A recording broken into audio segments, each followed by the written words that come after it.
Lundi 11 novembre 2024, un événement marquant s'est déroulé à Agadé. Des ex-combattants du Front patriotique pour la libération, FPL, ont déposé les armes, symbolisant leur volonté de tourner la page de la lutte armée. Sous la supervision du gouverneur de la région, le général de brigade Ibra Boulama Issa, ces anciens rebelles ont choisi la voie de la réconciliation. Ce geste intervient après des mois de tensions marqués par des sabotages et des revendications contre le régime de transition. Qu'est-ce qui a motivé ces hommes à abandonner le combat? Et que signifie cet acte pour la stabilisation du Niger? Le Front patriotique pour la libération, FPL, est un mouvement armé né après le coup d'état militaire du 26 juillet 2023 au Niger. Formé principalement par des partisans de l'ancien président Mohamed Bazoum, ce groupe s'opposait au Conseil national pour la sauvegarde de la patrie, CNSP, dirigé par les militaires au pouvoir. Le FPL justifiait son combat par la nécessité de rétablir l'ordre constitutionnel et de libérer Mohamed Bazoum. Cependant, ces actions ont souvent pris une tournure violente, comme les sabotages signalés contre des infrastructures stratégiques, notamment celles de la Société nigérienne d'exploitation du pétrole. Face à ces menaces, le CNSP, sous la direction du général Abdourahmane Tiani, a intensifié ses efforts pour sécuriser les régions sensibles, dont celle d'Agadé, un carrefour stratégique pour le Niger. Dans ce contexte, la reddition des armes par des éléments du FPL représente une avancée importante. Ce geste est le fruit d'un dialogue initié par les autorités locales et renforcé par la médiation d'acteurs influents de la région. Pour de nombreux observateurs, cette initiative marque le début d'un apaisement dans une région marquée par l'instabilité. Le 11 novembre 2024, le gouvernorat d'Agadé a été le théâtre d'une cérémonie mémorable. Conduite par le gouverneur de la région, le général de brigade Ibra Boulama Issa, elle a vu plusieurs ex-combattants du FPL rendre leurs armes, témoignant de leur volonté de rejoindre le processus de réconciliation nationale. Cet événement suit une série de redditions similaires. Début novembre, plusieurs figures du FPL, dont Idrissa Madaki, Gané Malan, Taher Maman et Abbé Sarouk, avaient déjà remis leurs armes aux autorités. Ces redditions ont été facilitées par la médiation d'acteurs locaux et soutenues par des appels au calme lancés par les autorités militaires.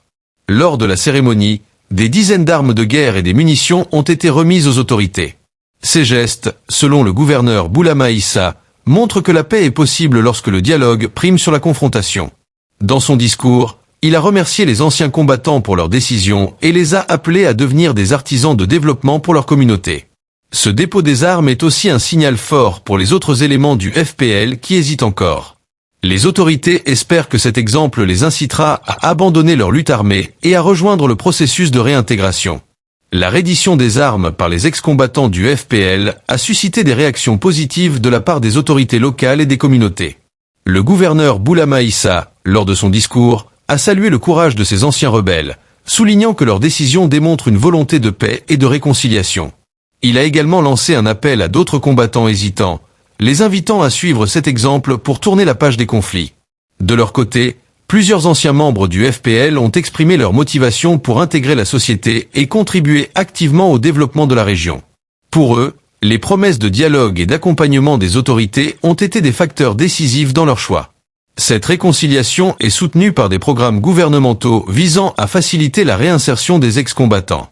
Ces initiatives incluent des formations professionnelles et des opportunités économiques pour garantir une transition réussie vers une vie civile.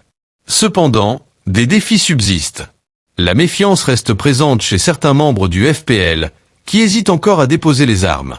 Pour apaiser ces tensions, les autorités comptent multiplier les médiations locales et renforcer les engagements en faveur du développement économique dans les zones affectées par le conflit. La reddition des armes par les ex-combattants du FPL est une étape cruciale pour la stabilisation de la région d'Agadé. Cette zone, située au carrefour des échanges économiques et des migrations sahéliennes, joue un rôle stratégique pour le Niger. Avec des tensions sécuritaires persistantes dans le Sahel, chaque geste de réconciliation renforce la stabilité nationale. Le retour de ces ex-combattants à la vie civile peut contribuer à réduire les tensions et à éviter de nouvelles vagues de violence. Par ailleurs, la décision de ces anciens membres du FPL de déposer les armes envoie un message fort aux autres groupes armés opérant dans la région. Elle prouve que la voie de la paix est possible grâce au dialogue et à l'accompagnement des autorités.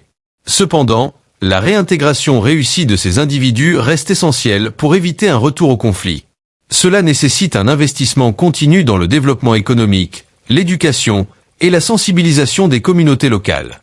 La région d'Agadé, avec son potentiel économique et son importance stratégique, pourrait devenir un modèle de réconciliation pour d'autres régions du Sahel touchées par des conflits similaires. La cérémonie de reddition des armes à Agadé marque une étape importante vers la paix et la réconciliation au Niger. En choisissant de déposer les armes, ces ex-combattants du FPL montrent que le dialogue peut triompher des divisions. Mais cette initiative suffira-t-elle à garantir une paix durable dans une région encore fragile? Seul l'avenir le dira. Partagez vos réflexions dans les commentaires, et n'oubliez pas de liker cette vidéo, de vous abonner pour plus d'actualités inspirantes, et d'activer la cloche pour ne rien manquer. À bientôt pour une nouvelle analyse sur les enjeux du Sahel.